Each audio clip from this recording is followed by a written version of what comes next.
Hey, what is up? Welcome. Ooh, what was that? It was popping.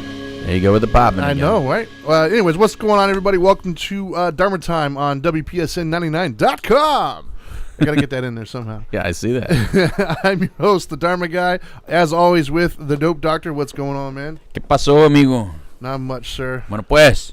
Feeling very Mexican at the moment. Pues, 5 de mayo, ahí pasó. It was 5 de mayo. That's it was right, my bro. son's birthday. La Guerra de Puebla. Yes, and it was as if my son didn't need any reasons to drink when he gets older. His birthday is on 5 de mayo. Wow, I mean, so when you beat beating the French wasn't that big of a deal.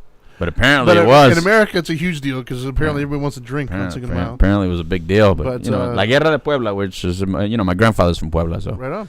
Well, we had a good time this weekend. We took him out to this jumping place called Defy, where you it's you have zip lines and ball pits, and it was really cool. He had a good time. So got to bring his little friend out there. He's now 8. I can't believe that. My youngest is 8. Yeah. $20 to anybody who has video of Trinity on a zip line. Not gonna happen. But anyways, I digress. So we are now live on WPSN 99. We're also live on our Facebook stream, and I know a lot of people on Facebook are used to tuning in and seeing our sports show. But we were selfish today, and we did our sports show privately, mano y mano, which kind of sucks because I think we actually had a lot to talk about with the playoffs and stuff. So yeah, we didn't turn anything on, and then we had a great conversation. We did the show. Yeah, we did the show. So we did talk about the NBA playoffs, but anyways, I digress. Yeah. So today's topic, right? Today's topic is I wish we had the copyright info so we could do the song "Fight the Power." Because that's what made us think of it, I guess. Yep. Such a good song. It was a Public Enemy, right? Yeah. That's right. But we came up with a show topic of respect the power, right? And I think that there were some things happening in both of our lives that kind of had us being aware, I guess, of the power that we all kind of wield in each other's lives.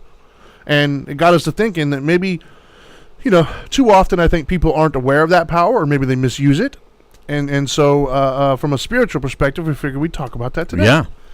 So I think it was a great topic. Yeah. So what do we mean by power? Like respect the power. What we mean by that is everybody that you deal with on a day-to-day basis, whether it be your friends, your colleagues, your coworkers, your spouses. We have spouses. Well, I mean, there's more than one. Does that become spice? I don't know. More than one spouse, is that spice? Species? But no, I think we all have a unique power with individuals that we're close to, right? Yeah. And I think that sometimes we aren't aware of the power that we wield, or maybe we underestimate it. Some of us want more power. And I think some of us do want more power. I think it bears talking about today. Actually, I really do. Yeah, let's do it. So I'll start off, and I'll say. And this is where set the mood, Trinity. Set the mood, Ian. This is where you'll notice this because I know you're listening, and I just saw you had an anniversary over the weekend. So happy anniversary, Ian! And I think you'll be able to relate to this, and I know Louie, you'll be able to relate to it because we already talked about it. Yeah. So I know. Yeah. But so I had a conversation with my wife this weekend. Okay, it's about time you guys talked. I know, right? We don't talk enough. But no, her and I were talking, and I kind of let her know. We were having what the deal is. That's let right, her know? Man. I let the power down. She's not watching, is she? No. But no, her and I were talking, and one of the things that I think that she was kind of shocked to learn, maybe, or she didn't realize, because when we were talking, she was just, wow, I didn't know that. And that is, in my life, I'm a confident individual. I have, I think, a pretty healthy ego, I think. Mm-hmm. But there's one person on this planet that affects my ego more than anybody else out there in the world. And that's my wife. Yeah. And I don't think she realized that, because I think she sees me as somebody, because of my stature, that I'm as we got told by somebody this morning, apparently I'm a scary guy, I guess. But because of my stature. Yeah, is that the first time you ever heard that? That you're a scary guy? In that context, I guess. But, okay. But my point is, and we mentioned this a couple weeks ago, actually, on our sports show when we had Fred Stokes on. Yeah. Is because of my size, I think a lot of people just assume that I'm, this big brutish kind of person who doesn't have the standard feelings, I guess, everybody else does. And then sometimes we as men, when we're in relationships, I think our spouses look to us for strength and stability, and they forget that sometimes that we still have a softer side as well. Right. And I think that oftentimes when it is seen, at least in the public sphere, right, sometimes that's when they start to say the fragile male ego, and they say it as like a bad thing. You know, like we're not supposed to have a fragile ego. Right. But I think everybody's ego is fragile, not just males. Yeah. We all just show it different. Exactly. But I think though that we have to know that in a romantic relationship, especially, you really do have a lot of power in that relationship. Like you really can make your spouse feel the most amazing, most wanted person on the earth, or you can completely destroy their self-esteem and make them feel completely worthless. Whether you're intending to do that or not, it doesn't matter. That's the power that we wield. And I think that was in a romantic situation, but I know that we both obviously have children as well. Yeah. And that's another situation where we have a tremendous amount of power. Like I've seen it again, just wanting just a little bit more. Oh gosh, I would love to have more power when it comes. A little bit more. I just want more power in making them do what I want them to do. You know, not necessarily their emotional. I feel pretty powerless sometimes, bro. Yes. I gotta be honest. Well, I've got daughters too, so I absolutely feel too. powerless. You know, my son, I can. Hey, boy, get over here. He's pretty good about. You can drop the hammer on a boy. Exactly. With my daughters, man, like my especially my young one, she's going to be 10 in October, and I've seen the power with her firsthand, actually. Yeah. And that is like with her, I got to be very careful. If I raise my voice with her, she'll start to cry. Yeah. And like that's the kind of power I can see. It's like, wow, man, like I forget sometimes that. Is she sensitive? Yeah, she's sensitive to that. Like, see, I don't have any sensitive ones. Oh, she's sensitive now. I can't tell you what she's going to be like when she's like 17. I don't know. I don't know. Well, good luck in making my daughters cry. They'll make you cry before you make them cry. But you still have power, and that's the thing that we all have to realize is there is a power dynamic there that I think that oftentimes we underestimate or overlook. Yes. You know, when you're dealing with somebody, you have a tremendous amount of power to impact how they feel. Right. You know, how they go about the day, how they view themselves, that kind of stuff, you know. Right. Now, granted, in a perfect world, we're all so, at peace with ourselves that we don't allow other people to impact our mood or our self-esteem. Yeah, good luck with that. But we don't live in a perfect world. No. You know, none of us are that skillful. No. I've never met anybody in my life that's skillful enough to where nobody impacts their state of mind. Right. Or cold enough. Yeah. As much I've been pretty frigid, but that's a different kind of frigid. As much as I've tried over the years, I haven't perfected that skill just yet. I don't really want to be honest with you. I don't want to. But yeah, I think so. I think that's what we have to understand is we all have at least one person in our lives, at least one, that we have such an impact over their lives that's a responsibility, I think, that we have to kind of pay attention to. Yeah. You know, in my life, it would be my wife, who has that kind of impact on me. Yeah, that's one of them. Yeah. Well, what about your mom? My mom does have an impact for sure. Yeah. But I think as I've gotten older and more committed to my marriage, it's different. You know, like the impact that my wife has on me, I think is greater. I think so. I think so. I'm afraid to go there with that comment. I don't know about that. I don't know. Well, you got to remember, it's too. It's different. I would say the word different. It's different. It's different in the sense of, you got to remember, too, though, I haven't gone to my mom for, like, that kind of support. Like, I'm not that guy. Right. Like, when people would come to me and ask me when I was, like... she's supportive. She said should be. Yeah, she said should be. Right. That's what I'm saying. Like, it should be different. When I would get, like, tattoos, people would say, oh, what'd your parents say? What'd your mom say? Yeah. I never really... Like, I didn't go to her for that kind of approval at that age. You should have told him she's the tattoo artist. Yeah, right. But like as I got older, my mom shifted to more as a friend and less of a mom. And so it was just a different vibe. To whereas my wife, that's my soulmate, man. That's my other half. That's she's tied to me and I'm tied to her. And if you don't give that loyalty to your mom, then to your wife, then you're in trouble. Oh, absolutely. Then it's you're a mama's boy. Then exactly. That doesn't play well with wives. No, and not at all. So that's a power shift. That's a power shift. Because one thing is, like we're talking about power today. One thing is the power that you have. Yeah. The other is the power that you let others have on you. And I know if you're a man and you go into your relationship now, at first initially, I get that your mom still wields a lot of power, but as it grows, as you develop and you get married and you live with the other person, then if you don't back that down, it's gonna be a problem. There's going to be a problem. Yeah. Some holiday, some vacation, some trip, some dinner, somewhere down the line where your wife is going to look at you and say, hello. What's the deal here? Yeah. I'm not cool with this. And I don't know what your mom is going to do when she's angry, but I definitely know what a wife does. Yeah, when that's she not gets fun. Angry. And that's I can leave my mom's house. Okay, you know what? Actually, this is interesting, and I want to address this because Clara, one of our watchers, she actually just chimed in and she asked a question. She said, "Is the power a kind of being scared of that person?" And no, I would say the power that we're referencing is.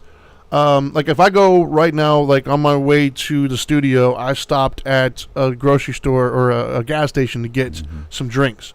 If there was somebody in that grocery, or why do I keep saying grocery store? If there's somebody in that gas station who looked at me and like maybe said something negative about what I was wearing or what I looked like or something, I wouldn't really care. Yeah, I'd be like, okay, like I'm sorry, and I would just move on with my day like nothing ever happened. There's no value to them. Correct. To whereas if I were to go home and my wife was like, "Ooh, what the hell's wrong with you? Like, why do you look like that today?"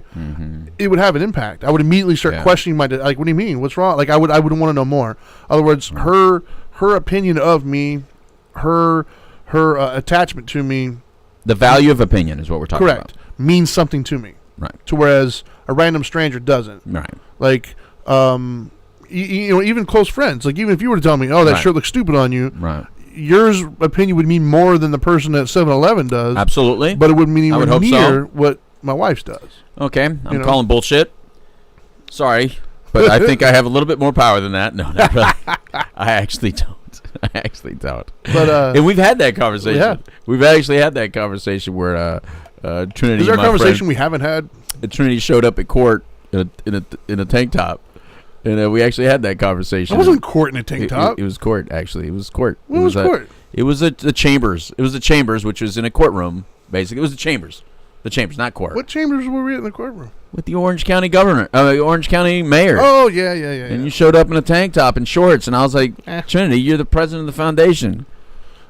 You show up in tank top and shorts. That's the vibe, man. So, but anyway, I have this much power with Trinity as well. So Clara, what we're talking about is all right. So when it comes to a romantic relationship, that's what that would look like. Right. But even in a like a parent-child relationship, right. We as parents have a lot of power over our children. Yeah. You know, we don't. I know we don't think we do at times, but I think it was Mad actually that did a study years ago that we looked at when we were on the Couch Live. Right. Mothers Against Drunk Driving did a study, and they asked how many people that chose not to drink or drink and drive. Right. They asked them, drink was period. It drink period? Drink okay. Period. They asked them, you know, for those of you who choose not to drink, why? What was your motivation for not doing that? And more often than not, I don't remember the exact numbers, but it was an overwhelming number, said it was because of their parents. Yeah, their parents asked them not to. Yeah, and so that was a sign from us saying, wow, like, you know, I know at times we feel like our kids aren't listening to us, but they truly are. Yeah, can you? Nancy's asking what we're talking about. Nancy's watching this on Facebook Live. For those of you listening on WPSN99.com, it's also streaming on Facebook Live. So sometimes people interact with us that way. Yes. And Nancy's asking what the topic is. The topic is understand or respecting the power that we wield among others, and the power that they wield on us.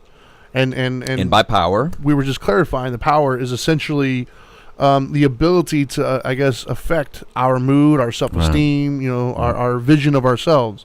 You know, like I said, like my daughter, man. Right. If I just raise my voice at my daughter, it makes her feel inadequate sometimes, and it makes her cry, and so I have to be aware of that power that I wield. I don't want to like jump in her stuff there and kind of upset her. Man, I remember when I told my oldest daughter Dahlia, I said something about you're getting big or something like that.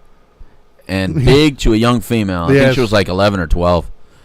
Big to a young female meant something totally different than what I meant. Yeah. I meant tall. So then what was funny is like a year or two later after learning that lesson, don't ever use the word big with a female again. My dad did the exact same thing. You're getting so big. Man. And I saw my daughter's face and I was like, oh, because to her, that's so rude. And it's like, right. Baby, that's not. Guys don't mean it like that. When a guy says you're getting big, right. we don't mean it like that. So it's a guy lesson. It is a guy that's you don't realize that you have the power to make a female feel really bad about herself by words you use. Yeah. And words can hurt. Absolutely. And I had to learn that power. I didn't know I had that kind of power. Because I know the kind of power, Trinity, like that I do on purpose. You know what I mean? Right. Because I throw daggers. I've thrown daggers at Dana. Yeah. When Dana pisses me off or something like that, Dana's my wife, for those of you that don't know. I'll throw a little dagger with some words. Sure. And, and that's my way of like, pa, pa, pa. Back off a little bit, a little ninja, because you're slicing and dicing me right now. So as you're slicing that, I'm gonna. And Dana always says, "Wait a minute, you hit a lot harder." She goes, "You really, really strike heavy blows." And she's not physically, obviously. She's talking about the power that I wield. Right. It happens to be stronger against her than But what she doesn't know is no, baby. It's because you're cutting. And I don't like to be hurt. Yeah. So my instinct is yes. I'm gonna cut back. Yeah. Well, in boxing, the counter punch is a very good punch. Yeah. That's how you knock somebody out. Yeah, that's what I said. That's how you knock them out. You knock somebody out when they're moving forward and they're throwing at you. So that's my punches. My punches are counter punches. I'm a counter striker, Trinity. Yeah, and I think that I myself as well. Like, there's been a few instances where I've definitely jabbed back pretty hard. Yes. But even then, it was the same thing. I was feeling attacked, and I was like, okay, well, absolutely. I'm gonna give it back a little bit. Yeah. Especially if my wife calls me sensitive, because if I say anything like because she thinks I have no remorse. She says I have no, and maybe I don't. I don't know. It's a hard feeling, right? And that's a different show. Yeah. But I say what I mean. I'm very deliberate, and it's hard to apologize for me meaning it at the time. Right. I apologize for bringing out the big gun. I can apologize for that. Right. But at the time, I meant what I said. Right. You know what I mean? So it's like, how can I apologize for meaning exactly what I said? It's hard for me. I think it. So I have to get real skillful. And I had to learn how to get real skillful on what I'm apologizing for. There you go. I'm not apologizing for what I said. I'm apologizing for the hurt that I inflicted upon you. And like Nancy's saying, she gives people too much power. So we're talking about that as well, because some of you give way to don't give me too much power. Yeah. And Dana definitely doesn't do that. Well, not everybody deserves that kind of power in your life. Yeah, they don't. Because I think it needs to be reciprocated. Because I like to think that I too wield that power over my wife. Like I would like to think that my response or lack thereof is more impactful to her than anybody else in her life as well. And that's a power that I too, as a male, had to learn that I had and how to use it properly. Right. Because there's been many times where I've said something not realizing or not appreciating or respecting the power that I wield, that has cut her pretty deep. And then I'll hear about it, maybe not necessarily directly. Right. It'll be an interesting couple days in the house. I'm like, what's going on here? Well, it's because you said something a few days ago that stung. And then that's when instead of saying, well, that's not what, I was like, I'm sorry. Like, I didn't mean, that's not what my intent was. I apologize. Right. I didn't mean to hurt you like that. But that's because over the years, I've learned I have that kind of power. Yeah. And I think that's too often, though, especially from a male dynamic, I do believe that there's a lot of times where the women, ladies, you have a tremendous amount of power. Tons. Over your husband or your boyfriend or whatever. More than you can possibly imagine, because we cover it up and we act tough or whatever. Yeah. But when you say something, we're playing that in our head all day long. Like, what does she mean by that? Or what are you talking about? Or it can cut so deep. Right. Well, remember what makes guys fight. I mean, there's certain words that makes guys fight, right? And like it's being said on Facebook Live, words are powerful. They are very powerful. And Marissa said she learned a lesson that she, offended people with disabled jokes that aren't even disabled. Right. It happens, and we joke around a lot. We say things, but what makes guys fight? There's certain little words, right? Yeah. Little is one of them. Weak is one of them. Boy, bitch. You call a boy a bitch or the P word. Yeah. If you use the P word on a guy, we're fighting. You got to get smacked. Yeah. I mean, it's a guy code. Yeah. So if a female uses any derivative of those words just to kind of like use those as daggers, like, especially if we're not going to hit you. Like, Dana knows I'm not going to hit her. Yeah. So it's like, oh, I see what you're doing there. You know what I mean? Yeah. Wax on, wax off. I've learned my lesson. You're throwing the sharpest dagger you can come up with to kind of get me. Because they won't use words like that. At least Dana doesn't use words like that. But she'll say things that she knows I attribute to something like that when she's so super mad. Because Dana doesn't know how to cuss. And Dana's not passive aggressive. So Dana only knows how to be straightforward and say exactly what she means. Whew. She's not I passive aggressive. I can see that being rough sometimes. So it's like, It's like, so then, wow, okay, that's done. So if I say, hey, that doesn't feel very good, she goes, oh, does that hurt your feelings? And then that's like, okay, no, now. How about that? How about feelings off? Don't make me turn my feelings off, because I have that power to whoop feelings off. But the power, I want to get to the power that you were talking about, like with kids, because I think we can overextend that power a little bit. Oh, yeah. I mean, sometimes as parents, much like authorities like police officers, right, you have a lot of power. Yeah, man. You don't need to say you're a police officer. Yeah. You don't need to say that you can arrest me. Yeah. Well, as a parent, you don't need to say I'm your parent or I'm this, because you're already in a power position. So when you have to explain it or when you have to overuse it, you're actually weakening yourself, don't you think? I think you're not only weakening yourself, but I also think that can drive a rift in between you and your child, because they no longer look at you as a loving, compassionate one. They look at you as the iron fist kind of a deal. Mm-hmm. Like, the example, I know it sounds weird to compare the two, but training a puppy. If you take a dog and you rub his face into whatever you peed or whatever, all you're doing is teaching it to be afraid of you. You're teaching them that, like, whenever I come near you, I don't know what you're going to do to me. Yeah. To whereas if you give them a reward for every time they go out and they're like, oh, this is awesome, I like that. Same thing with the kids. If you're always trying to tell them that, I'm your dad or I'm your I got this power over you, eventually you're going to build that resentment to where they're going to be like, well, you know what? How about this? Yeah. And so I do believe that that's a fine line, though. Right, it's a fine line between being the guiding force in their life and holding them accountable, while at the same token respecting the power that you wield and using it wisely. It's because there's no time off, Trinity. No, there is no. There's no time off. There's not like it's like you're always on. Yes. You're always on. They're always watching you. They're always studying you. Yes. They're watching how you talk to your parents. They're watching how you talk to your wife. They're watching how you deal with life. Yes. They're watching how you talk on the phone. They're watching what you say when you get off the phone. They're watching what you say when you're on the phone. Yes. They're watching your face expressions. They're watching everything. They're studying you all the damn time. Yes. So it's hard. And that's why you got to understand the power that you wield, and that whole idea you can't fill from an empty cup. Right.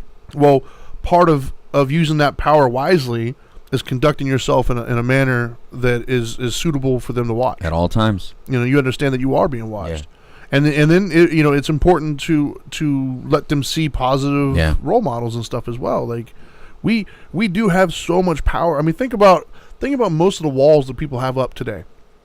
I'm gonna get all Sigmund Freud here. I guess, like Trump walls, or what are you talking about? Are you bringing up the walls? No, I'm just saying like the walls for insecurities and stuff that we all kind of have, right? The majority of them come from what?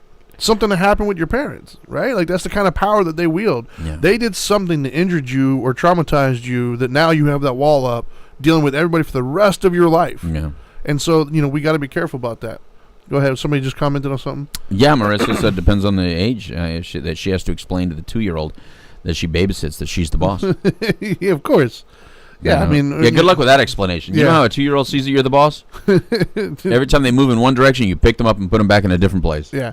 You're the boss right now. They'll figure that out real quick. They don't conceive of like 10 minutes ago. But the 2-year-old's boss, though, right, Marissa? Because exactly. the 2-year-old knows, I cry, I get this. I scream, I get this. I throw this over there, it comes back to me. It's like a boomerang. Everything a 2-year-old has is a boomerang. And it starts at infants. When you're sitting in that high chair and you throw your spoon, it's coming right back. It's like they're playing fetch with you because you constantly give it back to them. You're not going to let them eat without that damn spoon, so they can throw that spoon 15 times, and you can every time you bring it back like a little dog. Yeah. And the other part of who's training who? The other part of the power here and the power dynamic is also with coworkers, right, or subordinates for that matter. That's why the Me Too movement, for instance, is so like the quid pro quo sexual harassment. Yeah. That's why sexual harassment is so not what a lot of people thought it was. Yeah. Because we had to add in the element of power and control that you have. Yes. Like there was like I heard an argument one time about anybody who's in like a prisoner that had sex with their prison guards. Right. Is it even possible to legitimately consent to that because the power dynamic? Yeah. And that's an example of what I mean is if you're in a position to ruin my life, if you're in a position to end my source of income, then I instantly have to take everything you say a little bit more seriously. Yeah. And so I think if you're in that position, you have to be aware of what you choose to say and how you conduct yourself, because we all do have that power. Whether you realize it or not, you do.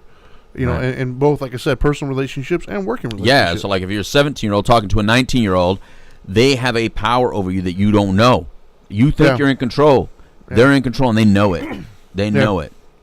No, if you like what they like, if you speak with a certain lingo, for instance, I speak a certain type of way. Right. So if somebody from a different part of the world starts speaking like me, right, and starts speaking with my lingo, I got you already. You know what I mean? And so we wielded that as a young man. As a young man, when we'd go into certain neighborhoods or hang out with certain type of females, and that female started using slang that we use, it's like, I know who you are. I got you. Okay, all right. As soon as it's I got to use the racial things so you kind of understand. But if a young white girl started talking more like us, right, then I knew, right. Just like as a Mexican growing up in a suburb type thing, when I would go into a hood, right. then and I would over exaggerate my lingo, then they got the power. Right. It's just the way it is. Yeah, no, 100%. And you're giving up your power all the time. So workplace environment, it's no different. If the boss is not understanding that they have power, they start getting overly aggressive and they start over threatening and they start writing you up and stuff like that. But you as an employee also have power because you have productivity on your side. And how you gain more power is just do your damn job. Yeah. If everybody just did their damn job, like, what do you want in me as a friend? Right. If I'm the friend that you want me to be, and so if that means to you that I'm there when you call me, there when you need me, then that is a nice balance of power. Right. You want me for a certain thing, and I'm providing that service as a thing. And then if you reciprocate, if you're the kind of friend that I need, then we're in a balanced, healthy relationship. Yeah. But if one person tries to overextend their power by saying, no, you're supposed to be this type, and I'm not, right, and you upset that balance, just like it upsets it in a friendship, and you start feeling used, same thing happens in relationships, same things happens at work, same thing happens everywhere. It doesn't matter. Just because your boss is your boss doesn't mean you can't be abusing the power that you have because you have that position. For instance, I've always owned some businesses, and I've had employees who knew that they have a skill set that I didn't have, and that's why I'm paying them. So if they knew, oh, what are you going to do? You can't fire me because you need me for this job, like in construction. Oh, my God. I hated not having that power. Yeah. I hated that they had power over me based on a skill set that they had. Yeah. And that upset the balance I wasn't used to. And this happens every day in America with people. That if you abuse the power that you have and that person catches on, there's a resentment that gets built up. And how do you deal with that skillfully, Trinity? Well, I think that, to kind of see it, Ian, somewhat address that, I guess, is I think part of the way that power can be abused, and oftentimes in a horrible, horrible way, right, is by not being aware of the power people have over you. Okay. I think that's one of the biggest things is not only being aware of the power that you have over others, but being aware of the power they have over you. I can't help but to think of the R. Kelly stuff that we talked about a while back. Yeah. A lot of those girls that he was talking to were, they were victims. Yeah. They already had that kind of victim mentality. They'd been through some stuff. They were scarred, and they had, a very obvious kind of ways into them. And I think that's how he played into it, because he was talking about his own, like he, built rapport with them. Mm-hmm. It was all predator behavior. Right. But that predator behavior was easy to do because he knew the power that he had over them, but they weren't aware of the power he was using until it was too late. He also had the power of fame. That as well. So. But I think that there are predators out there who do know their power. Right. And what takes their power away is knowing your vulnerabilities, knowing the power that somebody has over you. Yeah. I think, like, even in the relationships, like I feel so much different about the power that my wife wields now that I'm aware of it. Right? Before I was aware of it, it was like a hot button sometimes. It was like a reaction type of deal. Towards now I can respond as opposed to react because I'm aware of it and I know it's there. So I didn't take her power away, but I gave myself power. Right? I gave myself power and the knowledge of knowing, okay, she has this kind of power. She's touching it. Let me figure out how to respond to it, skillfully. So I think that's paramount, is being honest with yourself. It's also important to have the conversation, because I know that if you have the conversation with your loved one, significant other, that what they're saying or doing is making you feel some type of way, then you're offering them the ability to back it down a little bit. Yeah. You're giving them the option to back it down a little bit and to keep it healthy. So when it happens, then you can also talk about it. You can say, look, that's what I was talking about right there. Exactly. See what you just did right there? This is what you did. Now, You're not always going to be able to do it with a smile. No. You're not always going to be able to be so controlled or skillful, as Trinity likes to say, in the moment. But as long as at some point you can go back to that conversation and say, listen, this is the reason I got so upset about 15 minutes ago. You did this, and I know that you know that's a hot button for me because we've talked about it. Right. Then you can talk about apologies, and then you can talk about, all right, well, I kind of did it on purpose. I apologize. I'm sorry. Yeah. I knew that was going to piss you off. That's where the honesty comes into play. Yeah. You got to be honest what you do. The worst part about wielding any kind of power is not being honest that you used it out of turn when you did. Yeah. Because once you can admit that, then the relationship can continue because it's like a stock. It's going to go up, it's going to go down, it's going to go up, it's going to go down. You're going to have moments where you each abuse it a little bit. But as long as you can admit it, then the other person still feels safe. When you don't admit it and you lie about it, you're making me question my instincts. You're making me question what I know to be true in my heart of hearts. Yeah. Then we got a problem.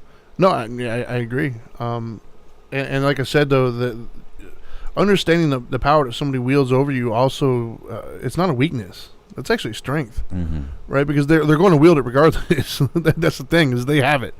So not acknowledging it isn't a source of strength for you, and it's actually a source of weakness. Yeah. Because it's like it's like you're trying to protect your house, but you're leaving your back door open, and you're not even aware that it's open.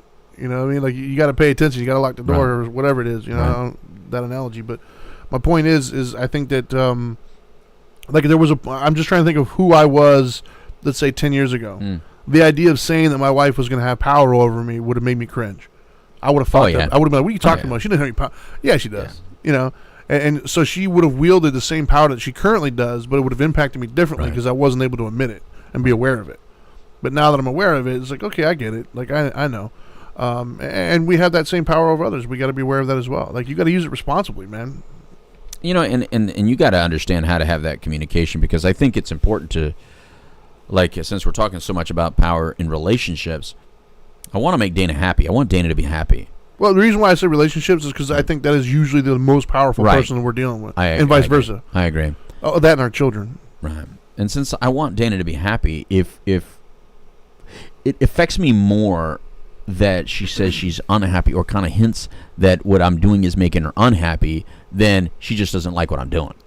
Right. So how she communicates it, if you have this conversation that we're having right now with you guys about power and power positions and what you value, if I'm not good at explaining to Dana what I value in her, then she's not going to be good at explaining what she values in me. The more I know what she values in me, the more I know how to please her. Right.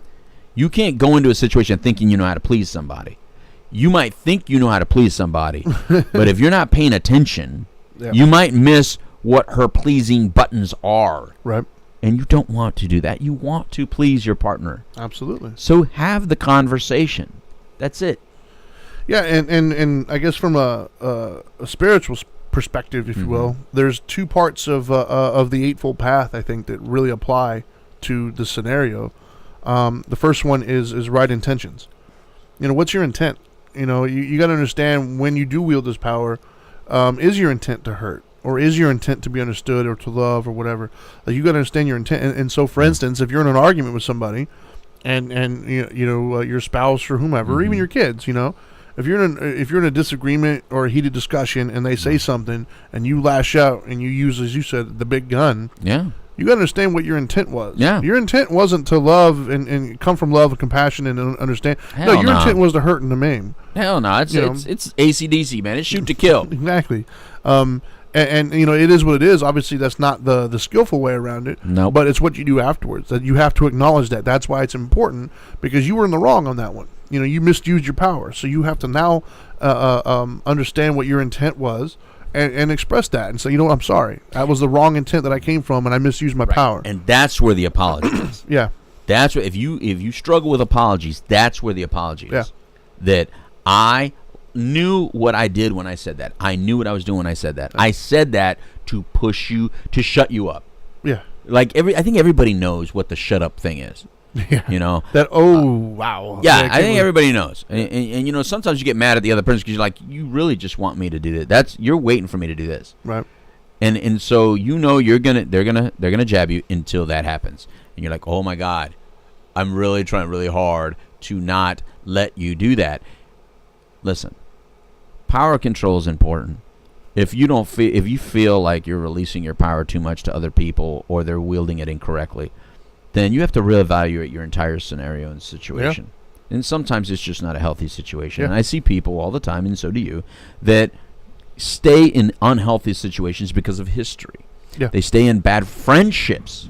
Yeah. Let's get out of relationships for a while. Friendships because of history. Yeah. Sometimes friendships are not healthy. Sometimes friendships, the power position is not there well. In other words, you almost lose yourself every time you're with that person. Right. There's certain people that you have to admit that when you get around them, you behave poorly, or you make decisions that are not the ones that are best morally, ethically, or for your current living situation. Right. That's why you don't hang out with them a lot, or you shouldn't hang out with them a lot. I used to be that guy for a lot of people. You got to know that. Like when I was single, I was that guy for a lot of my married friends. And I bet your girl knew that. Or their girls knew that. Well, yeah. You know, they go, I don't like when you hang out with Trinity. Yeah.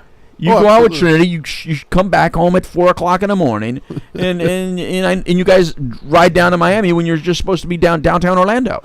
Yeah, when I was single, I was that guy. Too close to home? Is that the way it was?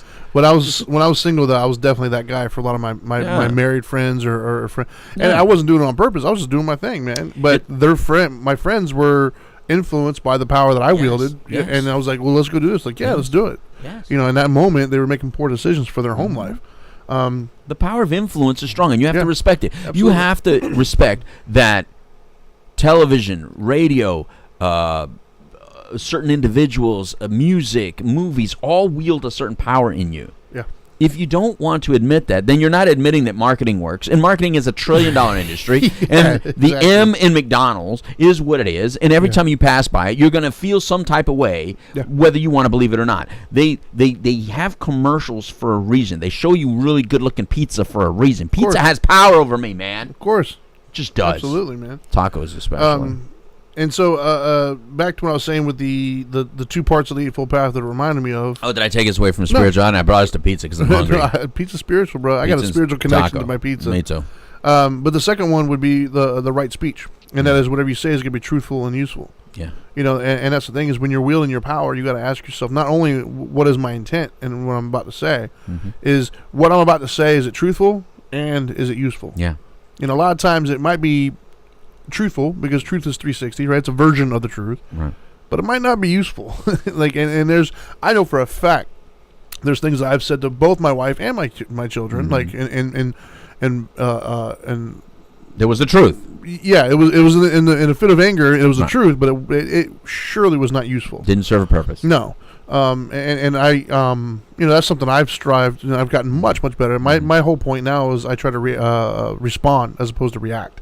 Because typically when I react, it might be truthful, but it damn sure is not useful. Right. Whereas when I respond to something, it's when I've kind of collected myself and my intent is where it needs to be, and I've responded in a truthful and useful manner. Yeah. But too often times, though, when we do wield that power with somebody, it's not going to be useful. And that's the thing is we got to make sure it's truthful and useful. Yeah. And that's an important concept. Another thing about useful is it kind? Because that's the other thing I think that we have to remember. You know, when you're talking to either a spouse or your kids or even your friends, like that's your teammate, dude. Like that's, you know, there's 1 billion people plus on this planet, and you've chosen to give this person, whoever it is, part of your life, part of your time that you're never going to get back. You know, keep that in mind when you're dealing with that person. Understand that this isn't the enemy. They can be, but they're not. And don't make them into one by what you're getting ready to say. Yeah, that's the whole point of understanding the power that you wield, because you also have the power to turn a friend into a foe very, very quickly. Yeah, depending on how you push their button. You know, because we do have power, and I just don't think we realize that sometimes. And for the person who says that, you know, you give them too much power, you know, that's where you got to start asking yourself why. You know, what are you getting out of doing that? Using the what phrase? Yeah. There you go. What are you getting out of giving those people that kind of power? What is it that they're giving you that you don't feel you can get elsewhere? And when you can answer that question, then you can start filling out how to fill the cup with things other than other people. Yeah, martyrdom is not that filling. No. You know, if you're playing a martyr, you got to ask yourself, why do I put myself in a martyr role? Yeah. Because, you know, there's that too ends. You know, it comes with suffering. And so no matter how good that martyrism might feel in the moment, it's going to come with an inevitable fall.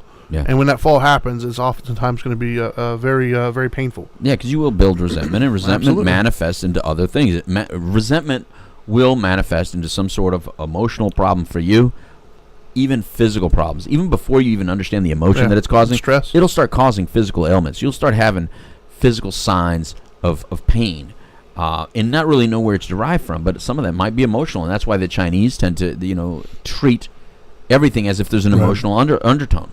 Yeah, and I kind of like that. That Chinese medicine is very interesting. Well, it usually is. Yeah, but yeah, I just think I think if we all just spent more time accepting the amount of power that we have and that's over us, I think that would help us out so much. Just kind of getting through the day, you know what I mean? Because I see it all the time, even with my friends or my kids and their friends. Like I'll hear some of the conversations, like my 14-year-old. There's so much drama in her life, dude. Like I'm so glad I was never a 14-year-old girl, because she's got like this friend that she's like best friends, and then they're not friends, and then the title best is so important apparently. Oh, okay. Like she's not my best friend anymore. She's just my friend. Like well, what's the difference? Yeah, I know, like, right?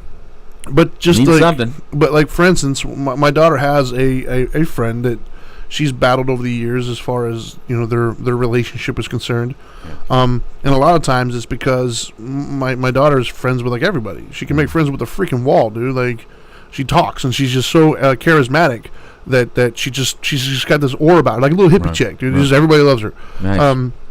But the problem with that though is, if you're really emotionally invested into having her as a friend and she means a lot to you, well then when you see her talking to other friends, you feel like, wait a minute, I'm losing my friend now.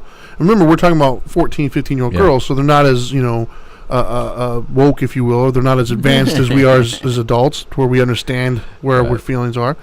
So to them, it's like the end of the world, and that's what causes a lot of frustration. Is because my daughter doesn't understand you're really important to this person. You might not have intended to be that, and that's not how you're conducting yourself, but that's how they see you. Yeah. And you got to be aware of that. That's why you're getting this friction at the moment, is because you mean a lot to this little girl. And it's just hard for her to understand or get the concept that you're that important. And I see it even with my 14-year-old and my 9-year-old. My 9-year-old looks up to my 14-year-old a lot. That's a power position she needs to know. Exactly. And I've tried to bring that up to her a lot, because she'll do and say things, and I'm like, you realize you got little eyes that are watching you. And they're watching you more than they're watching me. Yeah. She wants to be you. She loves me. She respects me. She wants to make me proud. She wants to be you. Yeah. And there's a big difference there. Big difference. And so that's why I try to get her to understand, like, you have an extra responsibility now. I know you didn't ask for it, but you got it. And you got to understand that she's going to want to emulate everything that you're doing. And so you got to be very careful what you let her see as far as your personal life is concerned. And, she's doing the best she can at 14, right? Like, she's 14, but well, the power of friendship and role model is strong. Oh yeah. I mean, a role model power position is very strong. There's a lot of you that may watch this or listen to it, and you're in a role that somebody, just like what Trinity, the Dharma Guy, just said, which is somebody's looking up to you, and they're watching very closely because they want to be you. Yeah. Well, then it's very important for you to be mindful that they're doing that, so that if there's something that you want to do just because you want to do it or whatever, just know that maybe that person shouldn't hear that or see that. Yeah. And if they're doing something that's against what you know their goal to be, then maybe you should call them out on it or tell them, hey, don't do that. Like, for instance, if you're a friend out there and your friend is doing something that's harmful to their relationship or harmful to their relationship with their parents, well, how about telling them no? How about telling them, no, that's not cool. Yeah. That's not cool at all. Just because they're your friend doesn't mean you don't rat them out. Tell them, listen, I don't like that you're doing that. That's dangerous. That's not who we are. That's not who you are. And if you do that, I'm going to tell your folks. If you say that, your friend might not put themselves in a very risky situation. Because we've had this conversation that I feel like I got friends that allowed me to be the criminal and allowed me to be a thug, and I got friends that weren't cool with that. Right. I appreciate friends that aren't cool with that. For instance, Trinity. If Trinity and I, we've had this discussion, if Trinity and I would even hint to the other that we're thinking of stepping out, oh, hell no. Trinity knows damn well I'm not keeping that secret. Nope. Trinity, if you choose to cheat on Angel, we're going to have a problem. I will not be friends with you. Absolutely. We're not going to be friends. Yeah. And I know that Trinity won't be friends with me. Same thing. So that is a cool thing to have, as a friend that you know is not going to be cool with bad behavior. Yeah. Because it helps me be better always. Well, it's accountability. Yeah. And that kind of, it was interesting you went there, because I was thinking about that same thing, is there are people out there who might think, oh, I don't want that kind of power. Right. You know, and while, you know, you have every right to say you don't want that kind of power, and you have every right to kind of just dismiss it, you know, because you're not that other person's, you know, parent or whatever. Right. But once again, that where it comes into intent. You know, like there's the right thing to do, and then there's the thing you want to do. And they're not always the same. And so I'm all about trying to do the right thing. Yeah. You know, that's how I was raised, and that's how I've lived my life, is trying to do the right thing. And we're long-term thinkers. Exactly. We're not short-term thinkers. And so for me, you know, like for instance, you know, my 14-year-old could say, well, I don't want to be her role model. Like, that's not what I signed up for. And I'm going to do whatever I want. That's on her. Yeah. She could totally do that. And she's well within her rights. There's really not much I could do about it. Right. But I think that what we have to realize is, when you have a certain philosophy, like it's all connected, right? I use an analogy here. So for years, I was in the training world, and I still kind of am, I guess. I train people and try to help them get physically fit. And my favorite thing to watch over the years of training people is probably something that most people don't even realize is a part of training, and that is the mental transformation. A lot of people will come to me and I just want to work out and get in shape. Right. I want to lose this belly fat. Right. Okay. But what they don't realize is it wasn't the belly fat was a consequence. It was an illness. It was a symptom of the problem. Like a cough is a symptom of a cold. It's not the problem. And so with them, their problem was probably emotional eating or laziness or procrastination, whatever it may be. And so when we start to go into the process of working out and training, when they get the results that they're looking for and they get like hyped up into it, what they don't realize is it feeds into everything in their life. They start to look at every problem slightly differently. They have a better self-esteem. They have everything else, and that bleeds into everything that you're doing. Yep. And so your philosophy and how you approach responsibility, for instance, in this case, the responsibility of wielding that power correctly. Right. If you approach it with the proper philosophy, you might notice that it bleeds into other areas of your life. I think the great Neon Dion once said it best. You know, if you feel good, you look good. If you look good, you play good. You know, like that. I don't know if I got it right, but that's basically the same, you know, sentiment. Right. And like you said, long term, you know, I do my best to, and that's why I have no regrets here, right? And people hear me, see that, and they immediately, a lot of people, their immediate reaction is look to the negative. Yeah, like how the hell could you not have regrets in your life? It's like, well, it doesn't mean I love the way everything turned out, but I know the mindset that I made those decisions with. I can't get upset about the end result because I can't control that. Yeah. But I know the mindset that I used, and I used all the facts available to me, and I made what I felt to be the best decision. Right. If it doesn't work out, it doesn't work out. But I can't regret making those decisions because I did it under the best premise that I could. Yeah. So, for instance, it's wasted energy. Yeah. So, for instance, my 14-year-old, if she has the mindset of saying, "Well, screw it, I don't care what she does," you know, she's going to take that mentality elsewhere in her life, and then it might not end well for her, and she could look back and be like, "Oh man, I wish I would have done that differently," and it's going to create, you know, a source of trauma potentially for her, a source of pain. Right. To whereas if she instead says, "Wow, you know what? That's a big responsibility. I'm going to take it right. I'm going to do it." It doesn't matter how my 9-year-old reacts to it. She's going to feel good knowing I did my best. Right. And then she's going to take that with her in other areas. Because I think that's the other thing I think a lot of people don't realize is things are so connected. They really are. Everything's connected. Whether you see the connection or not, it really truly is. When you have a certain mindset, and that's why I say it's important for me anyway, spirituality. Because with spirituality, it gives you a focus. You know, it gives you a philosophy, if you will, to make decisions from. If you really gives you a template to know, and it lets you know the borders. Yeah, like when you're outside of it. Yeah, for me, you're not being yourself. For me, it's a check and balance. Yeah, for me, it's like, okay, does this align with what my spiritual beliefs are? Yep. Because when I'm in the middle of something, I'm an emotional person, man. So if I'm in the middle of something might make sense to me that I'm like, oh yeah, I'm gonna. Oh, wait a minute, let me run it by my spirituality first, and I can realize, oh, you know, it's probably not the best thing to do at the moment. Yeah, and that's what kind of helps keep me in line. Yeah, I've always called Dana my moral compass. Yeah, that's what Angel is to me. Because of that, because if I give that kind of power to Dana as my moral compass, if I'm wanting something so bad that I'm willing to manipulate myself, then that's her job. Her job is to let me know how ridiculous that may be, or how harmful to myself that may be, or harmful to who I really am. Yeah. And once she says it, let me tell you something. At first, I'd like to argue, but then I go, "You're right," because she'll say, like, "That's not who you are. That's not you." And when she says it, it just I give her that power. I gave her that ability to give me that mirror to mirror what I'm saying, and then.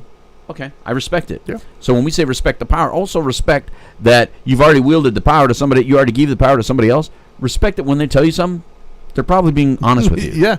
You know, you gave them that power in the first place. Yeah, for you're a reason. probably being emotional, and you want what you want. Yeah, I know that my wife, under most circumstances, she's going to be my moral compass. Yeah. When it comes to the kids, no. Right. Because when it comes to kids, she's Mama Bear, bro. When it comes to the kids, man, she's very, very vengeful and angry. And so when it comes to the kids, I have to, like, I'm talking about somebody would like to hurt the kids, or somebody would say something, or if they're in trouble or something like that. Her answer is like, "Come on!" I'm like, "Well, hold on. Let's take this another way."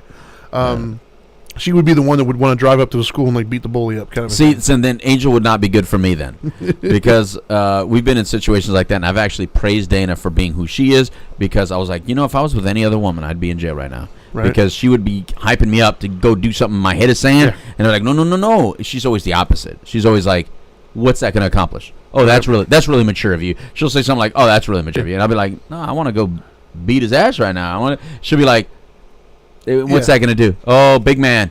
Then what? Then you're not around, and then what?" And it's like, damn. Yeah, my wife is the exact opposite of that. She's too logical in those, and I need logic when I'm emotional. I require somebody that's straight to the point of what the end result is going to be. And if it's something illegal, or you're going to end up in jail or something, like, Dana right away go, "That's where you're going to be." It's like, well, shit. Can't do anything. And that would be the example of some of the power I wield with my wife, because there's been numerous times where we're at now. So you keep her out of jail. Yeah. Well, I think I keep her out of jail, and she keeps me out of trouble.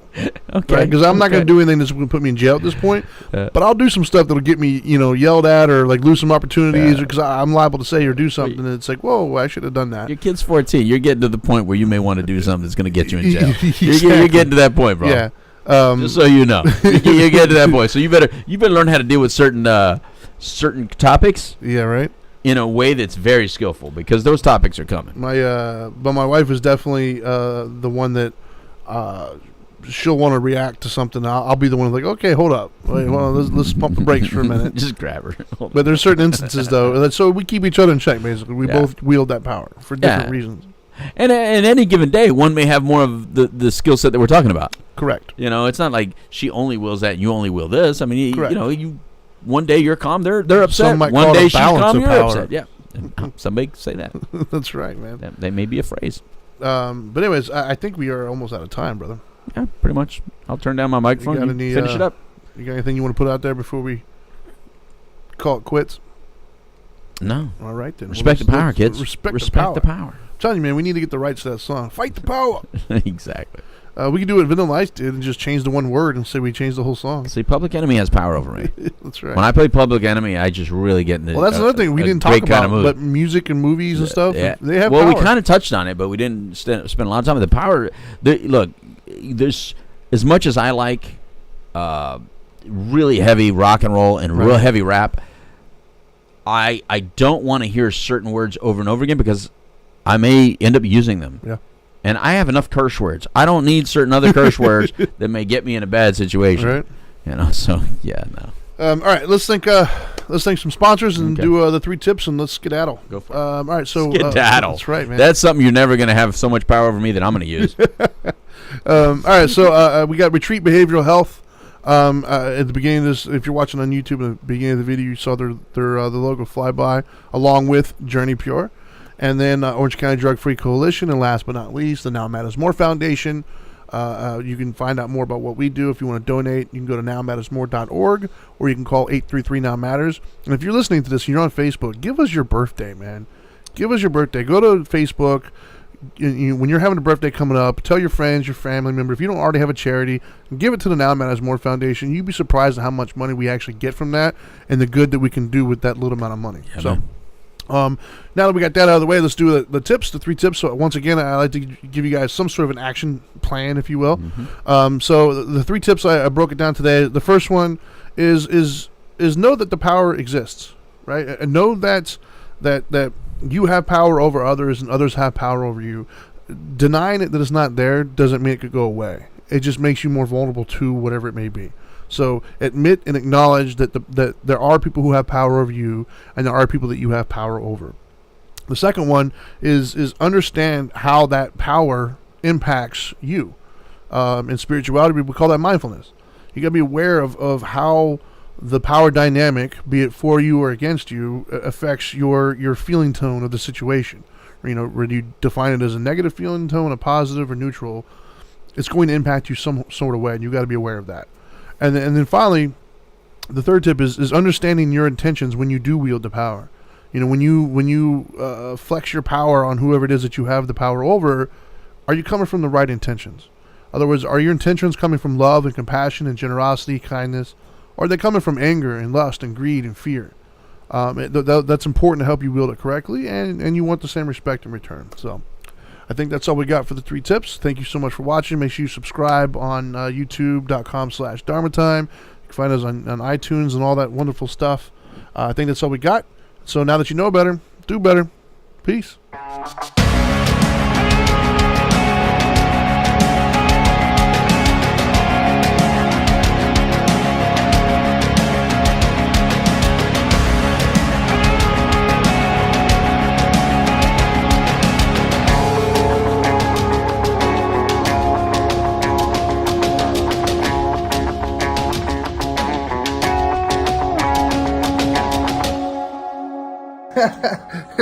Are you still here? What are you doing? I told you, go do better.